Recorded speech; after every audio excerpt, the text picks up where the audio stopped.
Hello, and welcome to the 2020 Martin Meyerson Berkeley Faculty Research Lecture. I'm Jenna Johnson-Hanks, the incoming chair of the Berkeley Division of the Academic Senate.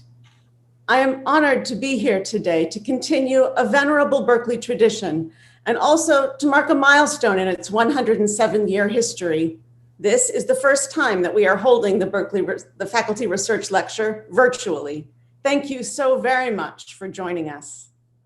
With this lecture, the Berkeley Academic Senate honors the scholarly work of our most distinguished faculty members. Today, we'll be hearing from the second in our series of 2020 faculty research lectures. The first was held 5 months ago in that prehistoric format called in person.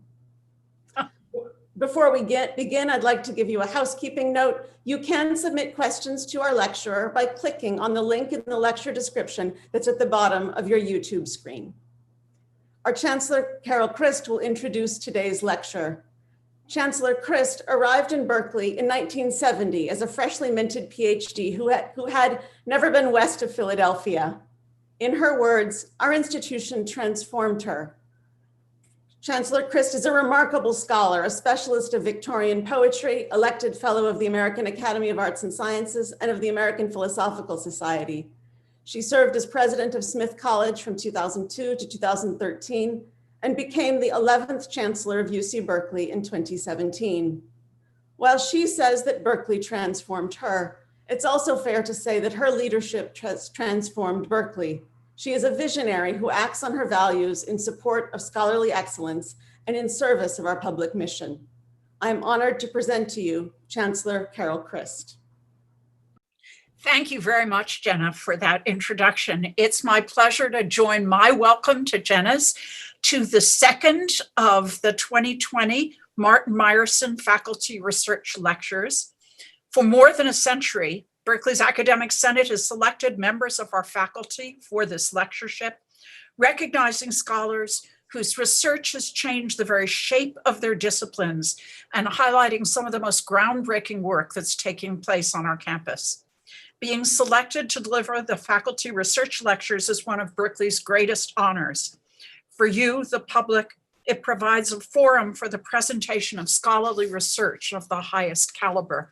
Now, if we were meeting in person, at this point, I would introduce all of the past faculty research lecturers who were there in person, were attending in person, each of whom would have a yellow boutonniere. But unfortunately, we can't quite do that in this virtual format. This series represents an outstanding and almost unbroken Berkeley tradition. The faculty research lecture was suspended only once during the war year, and I guess also the flu pandemic year of 1919. Thanks to the power of Zoom, even COVID-19 can't stop this exemplary series. I'd like to acknowledge the two individuals chosen by our Academic Senate to give the 2020 faculty research lectures.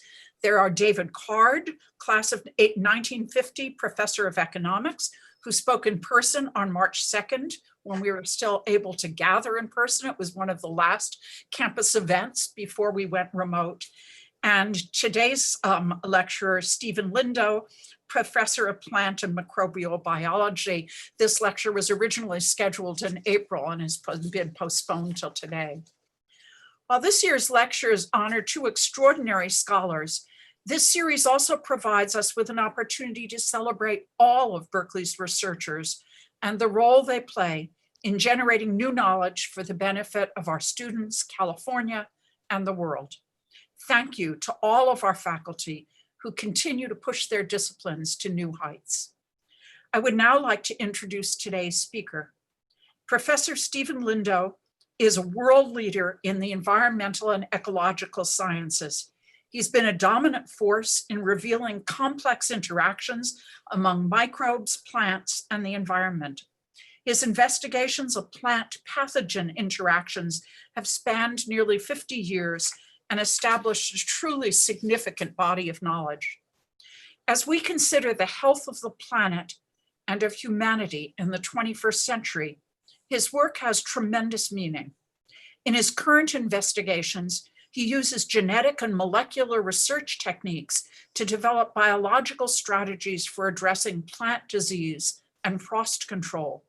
These solutions can serve as alternatives to chemical pesticides.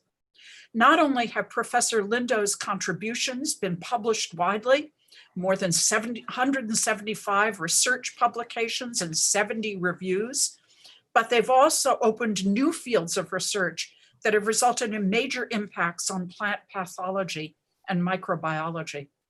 He served Berkeley in leadership roles as well, including as Associate Dean of the Rausser College of Natural Resources. He's also received the college's Teaching Award, and in 2012 received a Career Achievement Award for outstanding contributions to research, teaching, and service to the university. Professor Lindow's education and the guiding spirit of his teaching and research all attest to the important role of American public higher education. He earned his bachelor's degree at Oregon State University and his doctorate at the University of Wisconsin-Madison. He's been a professor at Berkeley since 1978 and currently serves as a graduate level professor in the Department of Plant and Microbial Biology. Steven Lindow is committed to the public good, the greater good that defines Berkeley. It's my pleasure to introduce Professor Lindow. Today, he will present a lecture that is titled Understanding Microbial Life on Leaves. Please join me in welcoming Professor Steven Lindow. Thank you so much. It's a great introduction, and it's really a pleasure to be here and a real honor. It's really a treat as well in that I've given lectures all around the world, but I think it's the last time I've spoke on campus. I cannot remember. It's a real treat to be able to give a lecture in front of all of my colleagues. So today I'd really like to kind of introduce you to the interesting and hopefully important world of plant microbe interactions. And with that, I'll show you a few pictures to get us going here. So we're going to be speaking today mostly about bacteria that live on the surface of plants. And again, it's probably not anything many of you have really worried much about in your life, but it's really something we all see them every day. We don't really know it, but they're quite important for a number of different reasons. We're going to get into kind of what is life on a leaf like and why should we worry about it. So the image that we're looking at here is a very much enlarged view of the surface of a leaf. This tunnel-like object is a stomata, the pores through which gas exchange occur in a plant, very small object. And the little blobs all over the surface are bacterial cells. And we're going to be talking today mostly about bacteria and mostly how they live on the surface of plants. So basically, every healthy plant in the world is covered with bacteria, just like in this picture. There's probably somewhere in the range of 1 million to 10 million bacteria on a leaf the size of a dime. And because the world is covered with plants, you can add up how many bacteria there are on the world. 10 to the 26, Avogadro's number of bacteria on plants in the world. It's quite a large number, and they have really important roles. And so today we're going to be kind of talking about what are these bacteria doing and why should we worry about them. Now, much of what we know about the study of bacteria on plants has been driven by plant pathogens. Pathogens live on the surface of plants as inoculum, if you would. They build up in large populations that I showed, but they don't always cause disease, but they're always there ready to cause disease under the right conditions. And you might see in the lower picture on the bottom right, pictures of a diseased pear tree. Our campus is covered with ornamental pears, and you'll see this disease here, fire blight disease of pear, very common on pear on campus. It's a very big problem in the world as well. Most of these diseases can be predicted based on how much of the inoculum has built up on these healthy leaves.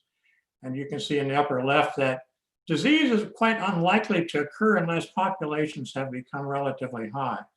Again, inoculum is going to build up, and the probability of disease increases as we increase this population. So this has been something that's been studied for quite a large number of years. It's been useful agriculturally in that we can predict when disease is going to happen. We don't need to apply pesticides or other measures to try to control the disease unless it's really absolutely necessary.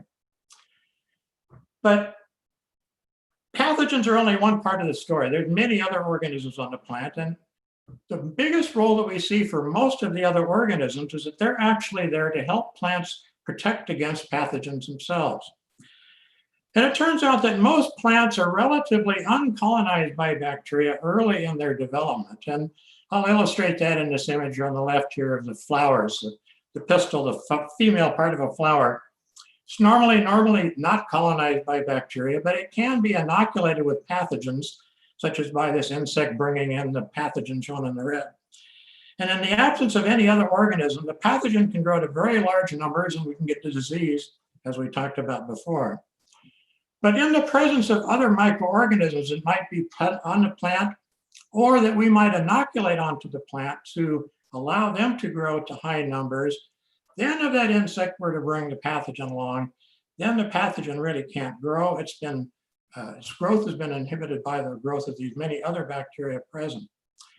So it's something that would normally happen, that the normal bacteria on a plant would protect against pathogens.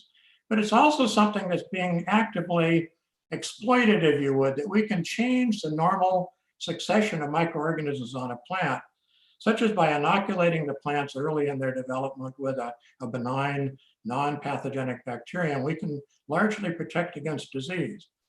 So this is what we would call biological control, and it's something that I and many other people around the world have worked on our careers. Here we can see one example, the black band A506. It's a strain that we found some years ago. It's a very good colonist of a variety of plants. And it's one that farmers can buy. It's a freeze-dried, viable bacteria that can be applied to the flowers. See in the upper right, the flowers being inoculated with the bacterium early on so that they now are colonized by a beneficial bacterium before the pathogen can come along and start to grow. Now, another microbes that's quite common on plants and of particular interest to me are ice nucleating bacteria. Now, we were all taught incorrectly, as it turns out, that water freezes at 0 degrees Celsius, 32 degrees Fahrenheit. I'm sure that's the first thing we learned in the 3rd grade. But that's not true. Water will remain liquid to quite cold temperatures, down to -10, actually closer to -40, before ice will form in water that gets very cold. And it turns out that various bacteria are very, very efficient at catalyzing ice formation at warm temperatures, and warm being -1 degrees or around 30 degrees Fahrenheit. And these bacteria, and we're going to talk today quite a bit about Pseudomonas syringes, my favorite organism. It's very common on plants. It's also one that catalyzes ice. And they're called ice nucleating bacteria, and that they allow water to look like ice at these temperatures. And that's important, at least from my perspective, in that these bacteria then are the cause of frost damage to many of our important agricultural crops. If you see in this left-hand picture, a potato plant from up in Northern California, after a mild frost in the evening around 25 degrees Fahrenheit, the leaves are all black. Frost damage resulted in this plant not because it got cold, but because ice formed in those plants. Plants are mostly water, and the water in those plants could also get very cold if it weren't for the bacteria that can catalyze ice. So it turns out that plants freeze because of the bacteria, not because of the cold. And it's because plants themselves will not freeze at a temperature above around -6 degrees or so. Ice is very unlikely to form in the absence of these bacteria. And the bacteria are there, it forms at quite a warm temperature.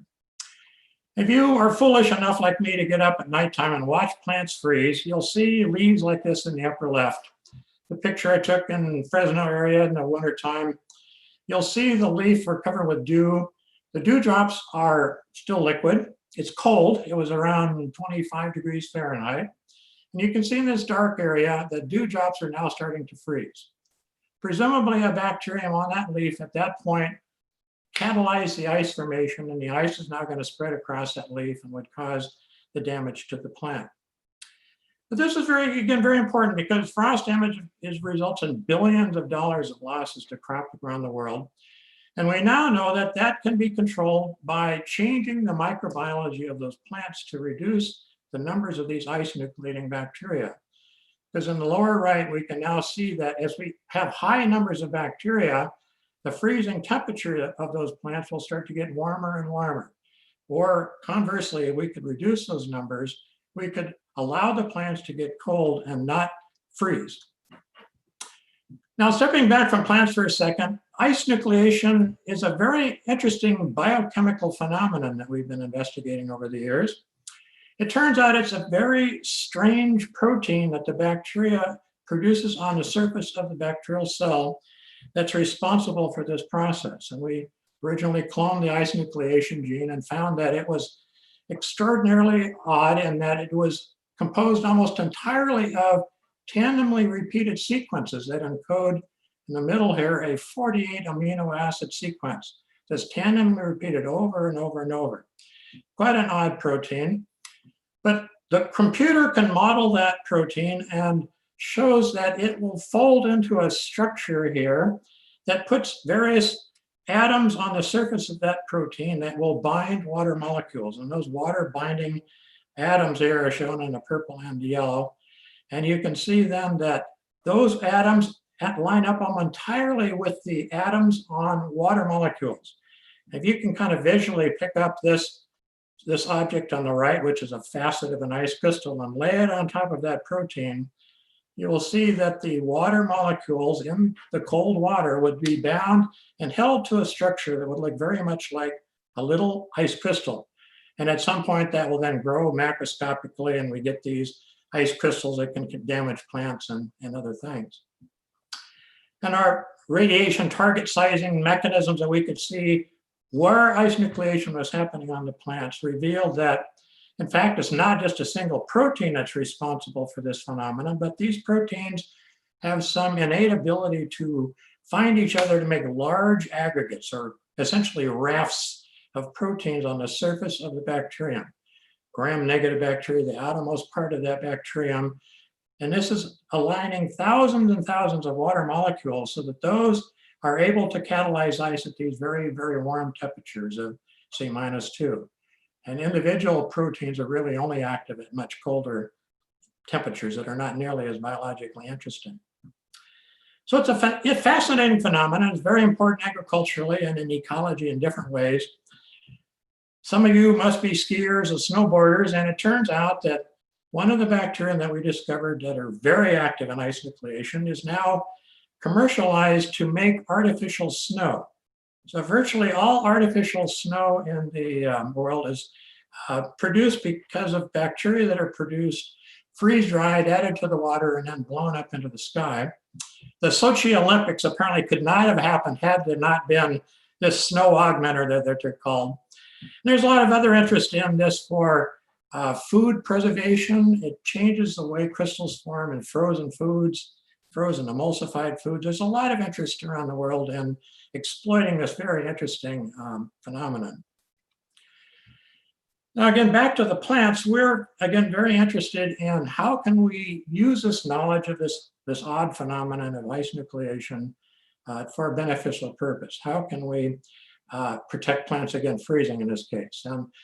I think I showed you before that plants on the left without any bacteria can be cooled very cold before they would even think about freezing. In this case, they were cooled to 25 degrees Fahrenheit, -4 Celsius, and no freezing. Ice nucleating bacteria alone are sufficient to cause freezing of those plants. But the plants in the middle, you'll see, look quite happy because they were inoculated both with the nucleating bacterium on the right, as well as a non-nucleating competitor. And we can get this preemptive competitive exclusion. The growth of one of the non-ice-forming bacteria can actually protect against the growth of the ice-forming bacteria and thereby reduce the numbers of bacteria that would be there to cause the ice formation. Now, ice nucleation and Berkeley have a very historically important role in the biotech world, in that our cloning of the ice nucleation genes was among the first genes cloned back in the early 80s. But it also allowed us to really start to address some of these ecological questions. In this case, if we wanted to find bacteria that were good at competing against other ice nucleating bacteria, we hypothesized that other ice nucleating bacteria would be excellent competitors if only we could remove that ability for them to cause ice formation. And we could use then our cloned ice nucleation genes to very specifically eliminate that one gene that was responsible for ice nucleation in a variety of strains. And we could then ask whether they were then better at competing against themselves as against a myriad of other ice-forming bacteria that they might see out in nature. Well, these were then recombinant organisms, and we really needed to do this kind of study in the field. And so this was work that I had done with my long-term colleague, Nick Panopoulos, in the Department of Plant Pathology at the time, to clone these ice genes and test this model of competitive exclusion. Well, at that point, there were new regulations about how we could eventually take recombinant organisms outside of the lab. Turned out it was the first proposal to do so, and as such, it got a lot of attention, with a lot of press and a lot of coverage to this, and obviously a lot of concern because of the precedent nature of this. The proposal was to do a study at the Tule Lake Field Station. This is one of the 10 UC field stations. This is up right next to the Oregon-California border. A great place to study frost control because it's a very cold place. It can freeze any day of the year, even in the summer. But it turns out that we went through the steps of obtaining permission from the NIH and other agencies to do these tests. But there were a lot of concerns by groups about the precedent-setting nature of this. Again, there were inevitable court delays. This took several years, many years actually, to work its way through the courts and the various other regulatory agencies. It got a lot of attention. Berkeley got a lot of press from this. My poor student can attest to the invasiveness of these many, many incursions into the lab to learn about this. But again, we were trying to educate the public about biotechnology, science, the scientific method. And it kind of, I think, one of many times we've kind of learned that the public really needs our help in understanding what we're trying to do. So it was, again, a very painful and long-term endeavor to eventually do this experiment. It was ultimately successful. I'm eternally grateful to the Berkeley campus and to the whole UC system. There was a lot of effort and money that went into this process with all the court cases and environmental impact reports and all that had to be developed. But the project, it did eventually go forward. It was quite successful. You can see me with the sprayer in the field. Congress also required the US EPA to document this experiment to determine whether any environmental harm would result from it. So it was even scarier looking than it otherwise could have been with all the EPA equipment there along with us. But the world still goes on, and the experiment was quite successful. We did learn, in fact, that organisms that were more similar to each other are also most competitive towards each other. And as such, this has helped us learn a lot about how we can move forward in trying to manage microbial communities. Now, stepping back even a little bit bigger, I want to talk about the globe. I talked about plants for a bit, but I want to talk about the globe. It turns out there's only 4 or 5 species of bacteria that catalyze ice, and they're almost exclusively found on plants, as it turns out. They're found on the leaves of plants. A little bit later in this talk, I'm going to talk about how bacteria leave the surface of leaves and go into the air. It's amazingly efficient, but in an area about the square yard, a square meter, there's 1 million or more of these bacteria leave the surface of the plant and make their way into the air. On a sunny, warm day like this, air currents will bring those bacteria well up into cloud level within an hour or less. And if there were any clouds up there today, those clouds would be composed primarily of little drops of very cold water, super cooled water, we call it. And those little drops are too small to fall out of the clouds. They're basically cold fog in the sky. To fall out of the sky, we need to make larger crystals of ice. Something has to make them large enough to start falling from the sky. If these bacteria were interacting with those little drops of cold water, they will catalyze the ice, and that by a couple of different mechanisms will get larger and larger crystals of ice forming in the clouds. And eventually it gets large enough, it falls from the cloud. It falls first as ice. If it's warm on the way down, it melts, and we call it rain.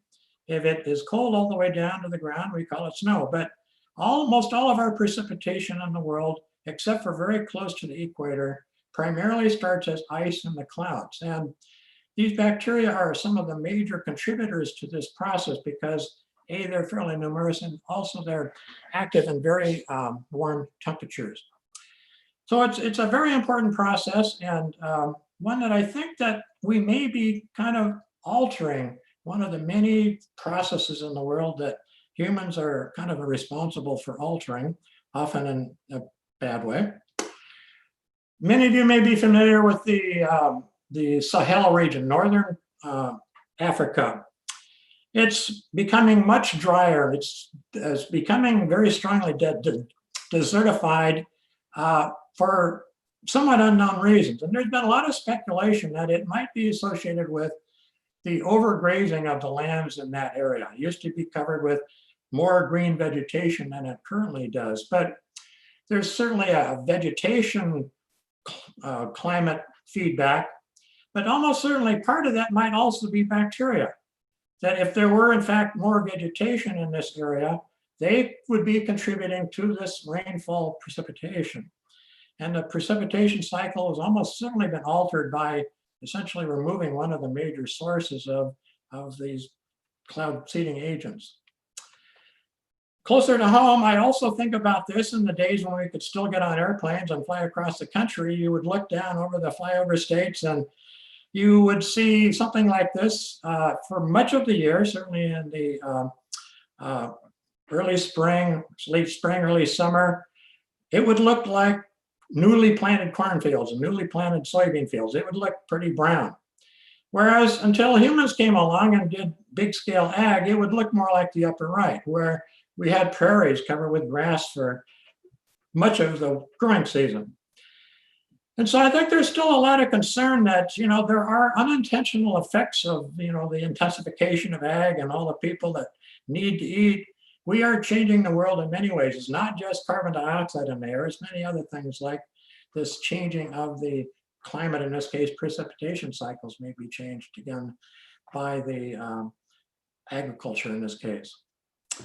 So I think I'll stop there for just a minute and be open for any questions that you might have before we move on to kind of a different phase of what we've been working on.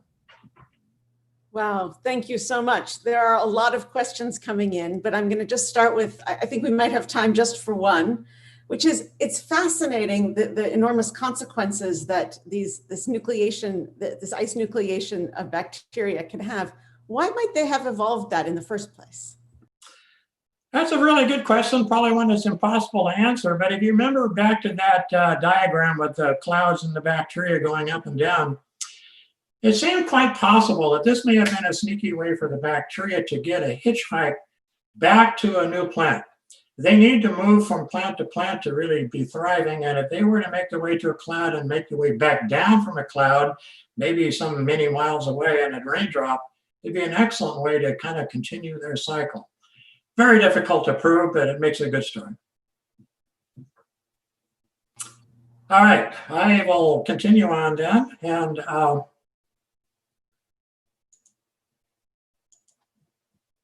let's move to a little bit different phase of the kind of things that people like myself that study plant microbe interaction study. Let's kind of look at what does it take to live on a plant and what makes those organisms that are on plants very different from those that don't. Basically, what is life like at the small scales that these bacteria would live on a plant? Well, one thing they have to eat, and one thing that we've learned is that they are limited for the amount of carbon-containing nutrients that they would have to multiply. And we know, for example, that there's the major nutrients that they would eat and multiply would be these simple sugars, glucose, sucrose, and fructose. There's a few organic acids and a variety of other nutrient sources, but there's not very much. A few micrograms, way less than 1 grain of salt worth of nutrients on a given leaf. But plants will vary a bit in terms of how many nutrients that they would supply to the plants, and some plants like tomato and bean are much more nutritious, if you would, than corn and peas and others with a more waxy surface that would probably prevent the nutrients from the inside of the plant making its way to the outside. But we also learned a lot about how these nutrients are distributed. Really tells us a lot about what is going to happen on the leaf surface. And we can have the bacteria tell us what is on a leaf and basically what it's eating by turning them into what we would call biological sensors. So in this case, we can add a new gene to the bacterium. In this case, a gene for an unstable green fluorescent protein, which is going to make the bacteria appear green under ultraviolet light. But we're having that new gene expressed only under the control of another gene that is expressed only when fructose is available. Consuming fructose would turn that gene on, and that in turn would turn on the green fluorescent protein.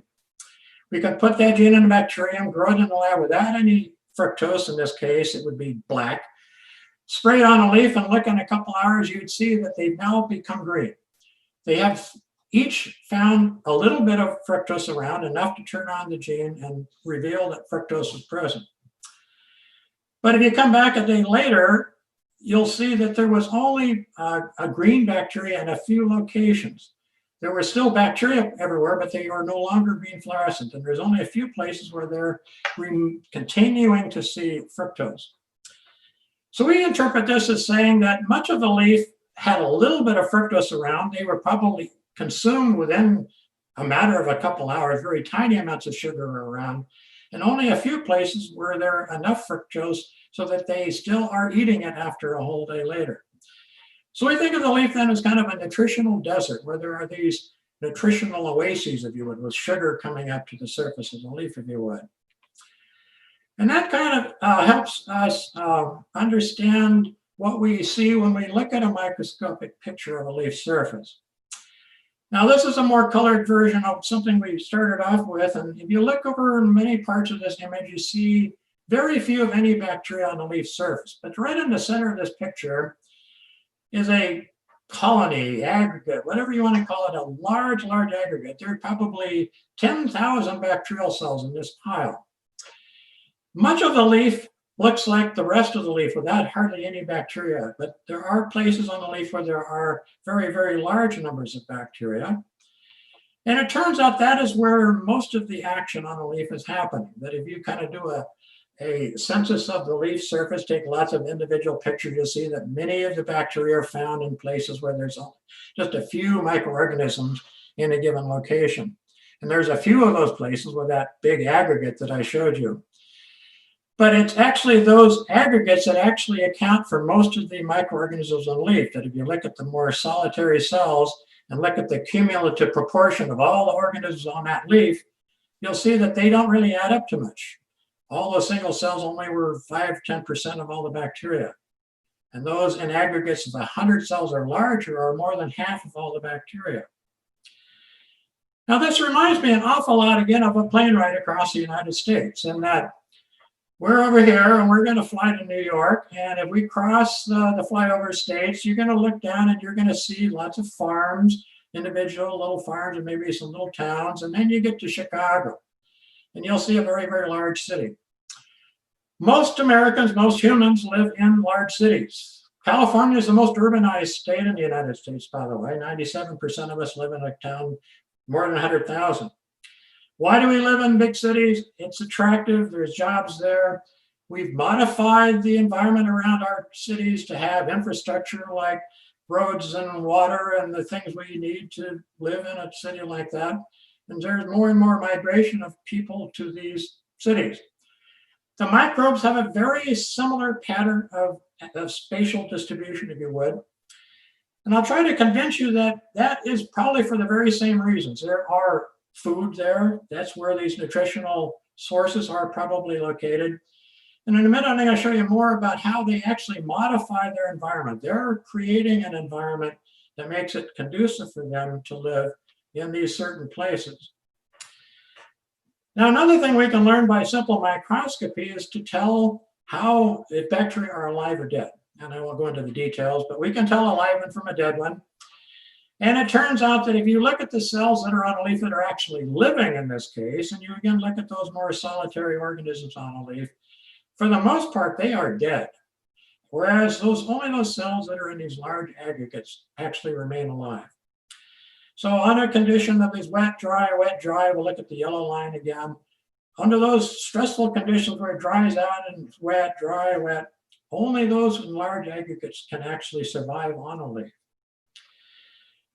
And this is important again for those that were in the town to start with. They've drawn together, they appear to know what it is like to be living in that particular locale, but it also explains the new immigration events to the plant.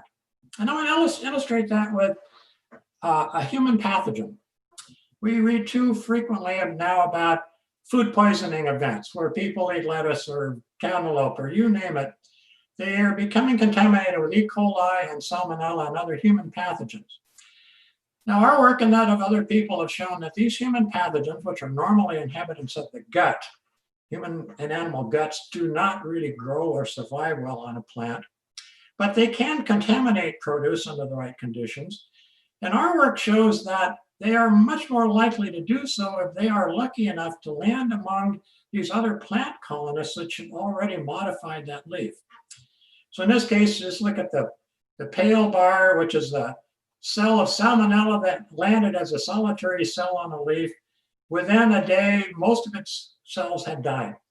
Whereas it was lucky enough to land among an aggregate of those bacteria that we were showing before, most of those cells are now alive. So these plant-associated bacteria that are normally there in these large aggregates are actually risk factors, if you would, to human pathogens and food poisoning. So this picture really should be your image of a leaf, in that much of the leaf is relatively poorly colonized. I'll show my cursor here, the leaves are just going on. But here you'll see, again, one of these aggregates, and you'll see the individual bacterial cells. You'll see that there's this web of amorphous material. It's kind of a polysaccharide material, which is probably kind of gooey when it is wet and it's dry and crusty looking when dry for this image. But you could imagine that those cells all under this blanket of goo might well be protected from the bright sunlight and the drying conditions on a leaf. But the other thing that it taught me as a microbiologist is that those cells are all together, and as such, they probably are whispering to one another about things. Now, for a long time, microbiologists thought of bacteria, which are for the most part all individual small bacterial cells, as individuals, that each bacterial cell had its own fate in life. It regulated the genes that it turned on and off based on how it and it alone felt was good. But it turns out that microorganisms can know when they are as part of a group, and they will have a different behavior when they are part of a group. And this phenomenon has been given the colloquial name of quorum sensing, that when they are in a group where they can now take on a group behavior, such as in voting in our terminology, they will take on different traits. And they can figure out that they are part of a group by the constitutive production of small signal molecules shown by these little red dots. And I'll show you one of the more common ones, these N-acyl homoserine lactones. They're small molecules made by the bacteria. The bacteria are all by themselves in the world. The signal molecule will kind of dissipate and diffuse away, and they know they're alone. But over here on the right, you'll see that if they're part of a group, and if all the members of the group are making the same molecule, it will accumulate, and they can re-perceive that molecule and know that they are part of a group. And this is important not just for plant-associated organisms, but human pathogens, animal pathogens, plant pathogens. Many use the same mechanism to know when to turn on disease-causing genes and so on. So these plant-associated bacteria that we're going to talk about, including my favorite Pseudomonas syringae, they control important traits differently when they're part of a group than when they're solitary. In this case, we know that Pseudomonas turns off its ability to move around. They have little flagella tails that they use for moving around on a surface. And a normal wild-type strain that makes a signal in this case does not move around on the surface, and the mutant that doesn't signal is hypermodal, it moves around. And because of that, it just so turns out that the normal bacterium is actually less virulent than the mutant that doesn't know that it is part of a group. It remains hypermodal. It's moving around and probably finding its way into a plant by having more opportunity to run into one of these pores into which it can then invade the interior of the plant. Now, I bring that up because it also shows how many interactions are possible between these organisms on a plant, because you have to imagine that these colonizers are not there all by themselves, that they have many neighbors. And if you culture the organisms on a leaf, single leaf, as you'll see in this upper left picture, there's a lot of different colored colonies here. Each one has a different type of bacterium. Epiphytes tend to be interesting organisms in that they're all pigmented to protect them against the sunlight. But it turns out that with the perspective of Pseudomonas syringae, this pathogen that we study a lot, 12% of its neighbors that are not pathogens produce the same signal molecule as it does. And another 8% produce a way to inhibit the ability of Pseudomonas to perceive its own signal molecule. So if Pseudomonas is trying to coordinate its behavior such that it turned on the right genes at the right time by knowing it was part of a group, it could be easily confused by its neighbors.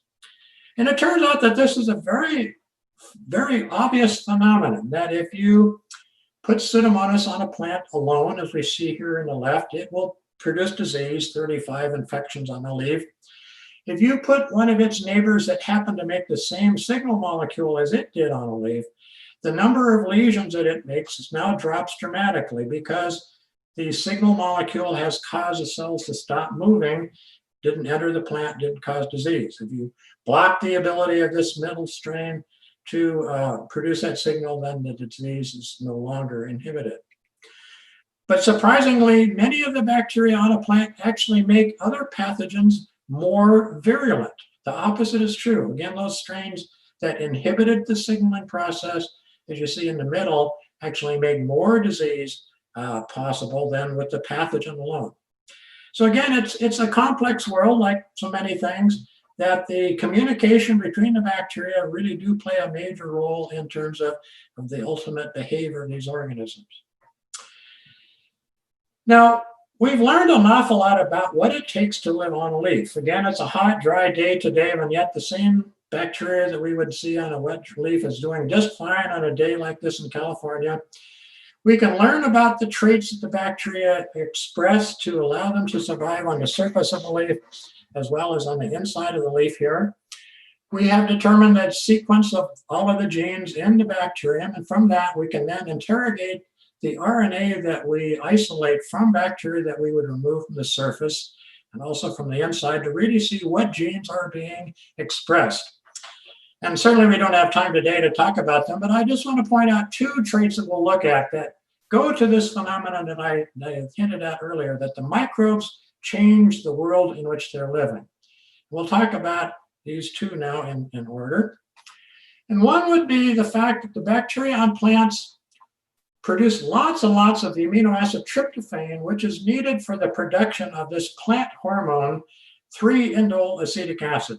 And many of you probably remember from your biology, auxins are one of the major hormones that plants make, and they're involved in all aspects of the way plants grow and develop. Well, it turns out that almost every bacterium on a plant produces huge amounts of auxin.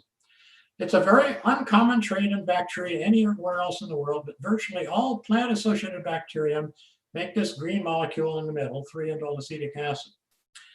The question is why? We made mutants of the strains so that they didn't have the ability to make it anymore, and it was clear that they were unhappy. They did not grow well on the plant unless they could make the auxin. And we also know now that a lot of the traits that we associated with plants themselves are actually controlled by the bacteria that live on those plants. A horticulturally important phenomenon that we've studied is this phenomenon of fruit russeting. Bartlett pears should look like the ones on the right, but they often look like the ones on the left, where bacteria growing on the fruit when they're very small cause a change in the way the cells are developing such that they die prematurely and look this brown russet color at harvest. And they don't store well, and growers get much, much less money for that. So it's an agriculturally important issue. But it also, these bacteria can influence when flowers fall off and when the fruit fall from a tree. They're involved in many things that we normally associate with the plant. They're actually being influenced also by the bacteria. So going back to one of the first things that we covered then would be the idea that the nutrients are limiting the bacterial numbers on a plant. And we naively thought that simply the presence of the hormone by the bacteria on the surface of the plant would trick the plant into perhaps releasing more nutrients that would be limited. Remember, the amount of carbon on a leaf dictates how many bacteria are there. So we set out to test that relatively simple idea that there would be more nutrients on the leaf surface. And knowing that sucrose is one of the common sugars on a leaf, we looked and had the bacterium again tell us, how much sugar did you see on a leaf? We wanted to see how much sugar it saw on a leaf that was a normal leaf in the purple line versus the green line where we had applied extra plant hormone, auxin. And we use, again, these biological sensors where we took a gene for sucrose metabolism and linked it to an isonucleation gene. So we could measure, again, the expression of the gene in the plant. If there was more sucrose, it should have seen more isonuclei in this case. Well, surprisingly, we kept seeing this, the wrong answer, if you would. We expected to see more sugar, but in fact, there was less. There was less sucrose available on the leaf when there was the hormone around. We already had that sensor that I mentioned before for measuring the other sugar, fructose. And there we saw that, in fact, in the presence of the hormone, the green line, we see a lot more fructose.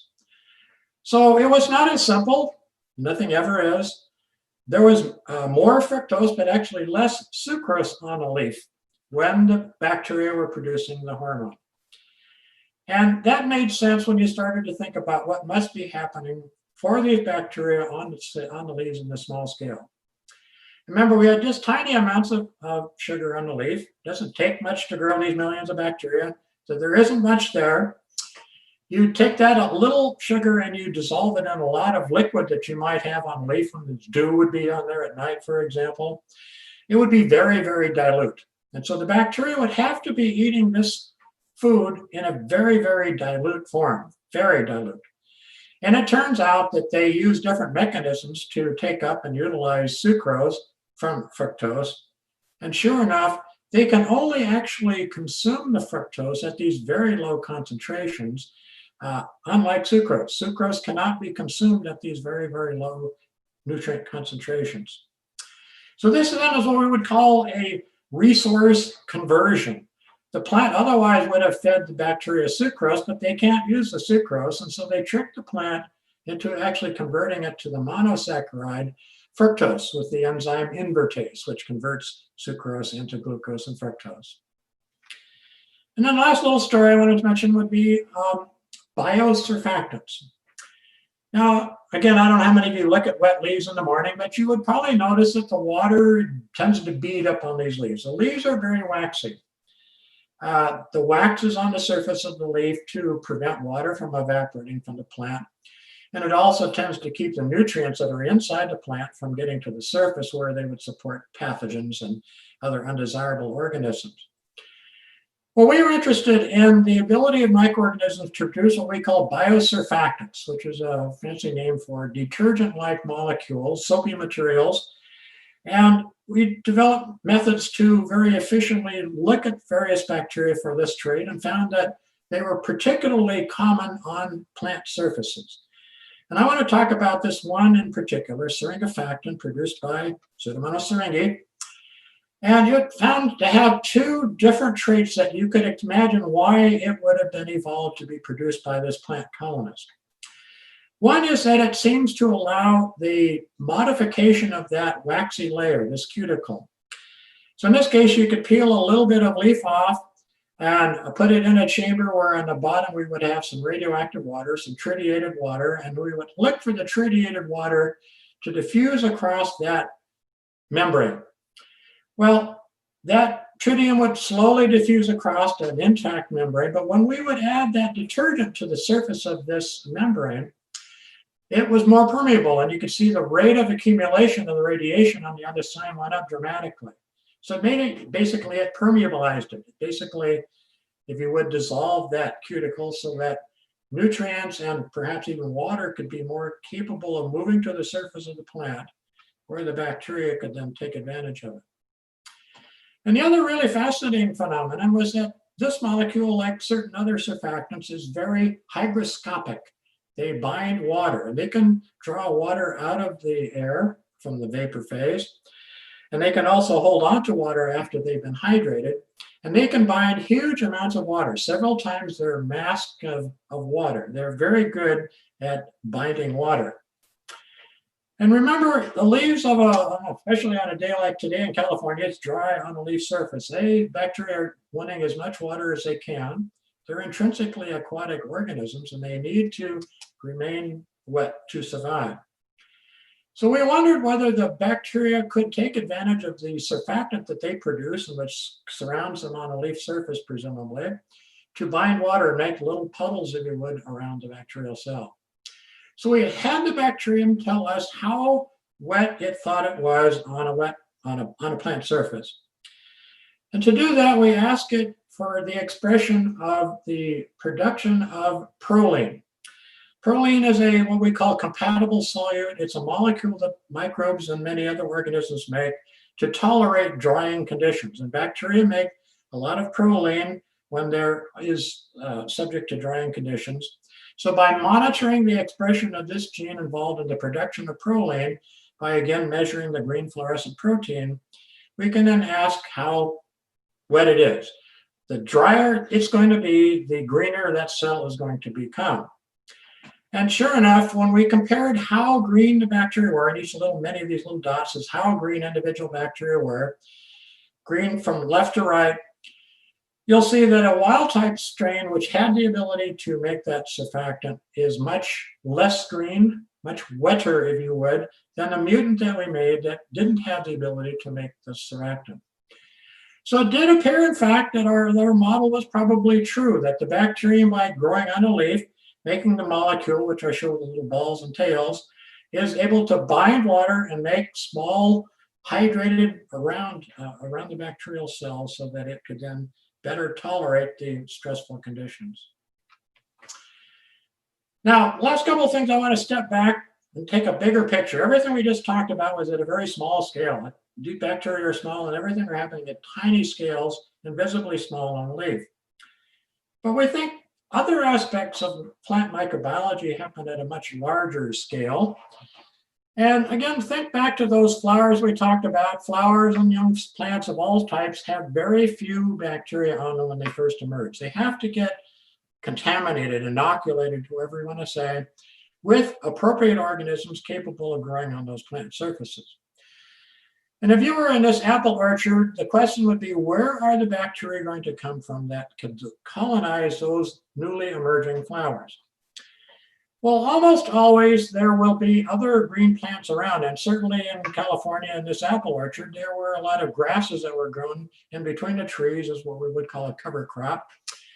Those grasses are very heavily colonized. All winter long, the bacteria have been growing on those grasses. There's millions and millions of bacteria on every little blade. If only even a few of them were to move up onto the plant, we could easily supply the inoculum to get the growth of the bacteria started on the flowers of these trees. So again, aerial plants are what we call an open microbiological habitat. The bacteria could come from anywhere, but it's been our model that they most likely would come from other nearby green vegetation, because those are bacteria that know how to grow on a plant, and they also would be readily distributed. So to kind of help prove that model, we did some interesting studies that took advantage of the location of Berkeley on the east side of San Francisco Bay. And we went down to the edge of the bay, near the Berkeley Marina and elsewhere, and we collected air after it was coming off the ocean. So the winds onto Berkeley come almost always from the west. That air hasn't seen a plant since it left Asia. And there's various bacteria in the air, but they probably wouldn't have seen a plant recently. So we collected the air. We have vacuum pumps, so we could filter air and collect bacteria on a filter. We also took the vacuum pump in and we went 30 meters, about 100 feet inland, after the air had passed over some grass and other types of vegetation. did the same thing. And we're going to compare both the numbers of bacteria and the types of bacteria, what we're going to call upwind and then downwind from the vegetation. And it was fascinating and striking to me that, in fact, even over 100 feet of the air passage over the grass in this case, that there was about 7 to 10 times more total bacteria in the air after it had passed over the grass. And if you could look at the microorganisms that were in the air, and you can see on the right-hand side the color-coded different types of bacteria you will find in air. Just compare the microorganisms on the plants with that of the upwind air. They don't look alike, but the microorganisms in the downwind air look a lot more like plants than they did like the upwind air.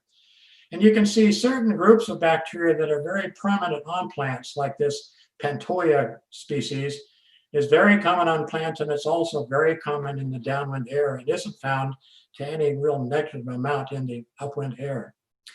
So it does look like then that these plants, if you could imagine them, have essentially an invisible plume of bacteria that have left the plant. They are probably in highest concentration from where they were released, and they're going to dissipate. But they almost certainly would be adequate to explain the colonization of other plants. So again, going back to how humans are messing with the world, I want to just have you think a little bit about agriculture. Maybe most of you don't think about ag either, but if you think about the large fields of corn and tomatoes and other things we see growing in California, they're grown from seed, large fields, and in this case, you see little bitty corn seedlings. It might be hundreds of kilometers, hundreds of meters away to the nearest green plant beside these little corn plants. I remember the corn plants themselves have very few bacterium on them, even though they came out through the soil. The soil isn't a good source of microbes. So these plants probably have a delay in ever finding other microorganisms to immigrate to those to start the colonization process. And you contrast that with the lower picture, which is more of a diverse agricultural setting, or even think of it as a natural setting, where there's lots of different plants around at a given time, and probably this invisible plume of microorganisms in that area at that point. There's certainly no plume up here in the upper left, because there's really no green vegetation to provide the microbes. So the process by which the plants colonized are probably very different in a monoculture of large fields and little other than our crop plant compared to the lower picture. So I just summarized kind of where we've been at, and then the colonization of plants seems to involve many different processes, but they occur at very different scales.